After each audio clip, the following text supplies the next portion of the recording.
लिखाबी संगे से मिथिलाक्षर के आगू बढ़ाओ। एहि परिचर्चा में आजुक वक्ता सबके आमंत्रित करऽ चाहबनि और वही क्रम में हम चाहब जे आई सबसे पहले डॉक्टर वंदना झा एसोसिएट प्रोफेसर वसंत महिला महाविद्यालय राजघाट वाराणसी में जे छै कार्यरत आई अस्वस्थ छथि और तैयो एहि अस्वस्थता के बीच में अपना सबके एहि परिचर्चा में सम्मिलित भऽ रहल छथि। उनका हार्दिक आभार और धन्यवाद व्यक्त करैत हम आग्रह करबनि जे डॉक्टर वंदना झा जी अपन माइक के अनम्यूट करें और आजुक परिचर्चा के शुरुआत करें। डॉक्टर वंदना झा जी। नमस्कार सब गोटे के तो हम प्रणाम करे छी बाबा विश्वनाथ के नगरी से काशी से और सारनाथ में हम छी एखन अपन घरे में छी। भगवान के कृपा से एखन हॉस्पिटल जाय के नौबत नहीं आयल अछि और बुझाइया जे एने रिजल्ट शायद एना रहत जे नहीं जा जाए एते घरे से रहला से सबटा क्वारंटाइन होकर काज चल जात हमर। हालांकि लंग्स में कनिक बेसी अथी पसरि गेल अछि लेकिन ठीक छै चलै छी सब चीज।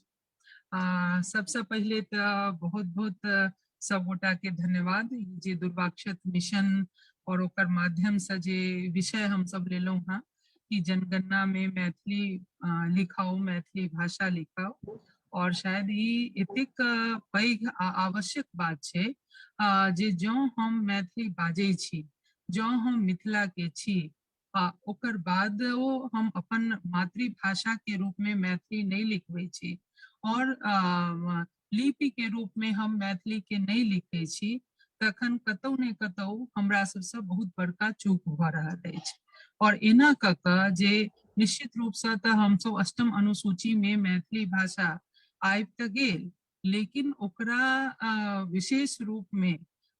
सबके नजर में लावऽ लेल सरकार से लऽ कऽ संस्था के नजर में लावऽ लेल बहुत आवश्यक अछि जे हम अपन जे जनगणना में हम अपन मातृभाषा आ पहिल भाषा के रूप में हम मैथिली के लिखाबी। कियाकि जँ हम लिपि मैथिली भाषा लिखबै छी तऽ वह हमर अपन आइडेंटिटी अछि, वह हमर पहचान अछि, वह हमरा बचा कर रखने अछि चाहे हम दिल्ली में रही कलकत्ता में रही चाहे अमेरिका व इंग्लैंड में रही। कियाकि यह हमर एहन पहचान अछि जे हमरा आन लोग सबसे विशिष्ट बनबैत अछि। और कोनो भाषा के कोनो क्षेत्र विशेष के यदि महत्ता देखल जाए तो ओतऽ के भाषा आ ओई भाषा के साथ जे छै ओतऽ के लिपि, कियाकि लिपि में हमर पूरा जे कहै छै ने कि जेना लिपि के विकास भेलै ओकर बाद पहले चित्रलिपि भेलै जतेक तरह के लिपि के विकासमान अवस्था के हम देखे छी और जखन हम लिखऽ लगै छी ओकरा ततऽ से हम सभ्यता के विकास मानै छियै। तऽ एहि स्थिति में हम देखे छी जे मैथिली भाषा के जे लिपि छै ओ एकटा सभ्यता के विकास के कहानी कहै छै आ जँ हम ओई लिपि के संरक्षित आ सुरक्षित नहीं करै छी तो मिथिला के सभ्यता के हम कतौ ने कतौ से हम सब हेरा रहल छी, ओकरा हम सब हमरे सबके हाथे ओ विलुप्त भऽ रहल अछि। और अंत में एकटा एहन समय आयत जो हम सब ध्यान नहीं देब तऽ के मिथिला के मैथिल कोन हमर लिपि कतऽ के हम केना कऽ हम तऽ ई जे छै आइडेंटिटी एकरा सबके बचेबाक हमर सबके काज अइ, हमर सबके धर्म अइ, हमर सबके कर्म अइ और हम सब जे विश्वविद्यालय स्तर पर जुड़ल छी, महाविद्यालय स्तर पर जुड़ल छी, हमरा सबके साथ एकटा जे बहुत बच्चा सब जुड़ल छथि छात्र के रूप में, शोध छात्र के रूप में, तऽ बहुत आवश्यक अछि जे हम सब एहि लिपि के बचावऽ के कोशिश करी, हम सब सीखी। बीच में जे किछ समय रहि गेल रहे जेमे हम सब कोनो ओझराहट में अपन मातृभाषा के बिसरैत तऽ नहीं रही लेकिन लिपि के जरूर हम सब बिसरऽ लागल रही। आब समय आबि गेल अछि जखन हम सब पुनः ओई भाषा के लऽ कऽ ओई लिपि के लऽ कऽ काज करी आ दुर्वाक्षत मिशन एकरा एकदम एकटा अभियान के रूप में लेने छथि। विश्व पटल पर जतेक लोग पूरे वैश्विक स्तर पर जे जुड़ल छै मिथिला भाषा से आ मैथिली लिपि से हुनका ओ जोड़ का एहि काज के आयाम दऽ रहल छै आ एकटा बहुत आंदोलनकारी आयाम दऽ रहल छै और शायदे केओ मैथिल एहन नहीं होता एखन सब जाने छै कि दुर्वाक्षत मिशन एहि तरह के काज कऽ रहल छै। हम मधुबनी गेल रही ओतो पता चलल जे दुर्वाक्षत मिशन से लोग सब कैटा लोग सीखने छै आ एखन हमहू रिक्वेस्ट केलिए ना जे अहाँ कौशल जी से जे एकटा हमरो बच्चा सबके हमरो स्टूडेंट सब लेल अहाँ 15 दिन के काज शुरू करू क्या कि एकटा भारत सरकार के इहो योजना छै कि एक भारत श्रेष्ठ भारत, तो एक भारत श्रेष्ठ भारत लेल एकटा इहो नया विषय रहते जे हम अपन देश के जे अन्य अनेक भाषा अछि ओकर हमहू सब लिपि सीखी आ एही बहाने हम मैथिली के जे एतेक शास्त्रीय भाषा अछि एतेक महान भाषा अछि माँ सीता के भाषा अछि भगवान राम और सीता से जुड़ल गौतम ऋषि के कपिल के महर्षि कपिल मुनि कनाद मुनि के जे भाषा अछि ओहि के पूरे जे दार्शनिक परंपरा छै जे सांस्कृतिक परंपरा छै ओकरा से हम सब जुड़ी। जखन हम सब बच्चा के बतबै छियै कि ऋग्वैदिक काल में जब पूरे चारों वेद की रचना हुई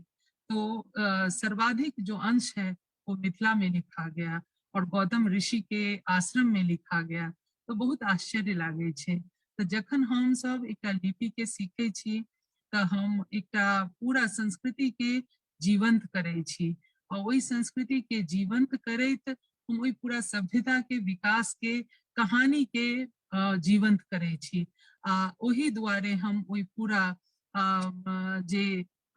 सोशियो कल्चरल इकोनॉमिक एस्पेक्ट छै ओकरा पूरा परिप्रेक्ष्य में विस्तृत रूप में हम सब ओकरा देखे छी। तै दुर्वाक्षत मिशन के बहुत बहुत हम धन्यवाद दै छियनि और एकटा एहि अभियान के एतेक आंदोलनकारी रूप में लावऽ लेल हुनका हमरा लग शब्द नहीं भेट रहल अछि कि हम कौशल कुमार मिश्र जी के की कहियनि एतेक सुंदर काज कर रहल छै आ साथ में हम तो बहुत छोट छी हमर सर सब एतऽ छथि साथ में हुनका सबके हम सब सुनबनि कियाकि स्टॉल वार्ड क्षेत्र मैथिली के देवशंकर नवीन जी कैलाश कुमार मिश्र जी जिनका हम जाने छियनि पहले से अक्सर सुनैत रहलियै ना गुने छियनि हुनके सबके पढ़ कऽ सीखे छी हम और तै हुनका सबके हम सब सुनब। हाँ चूंकि भाषा आ लोक भाषा आ लिपि ओहिमे एकटा स्त्री होबाक कारणे हमरा बुझाइया जे माय जखन सीखे छै सब तरह भाषा लिपि के बचबै छै तो ओकर संतानो बचबै छै तै पुरुष तऽ ठीक छै नीक बात लेकिन हम सब जतेक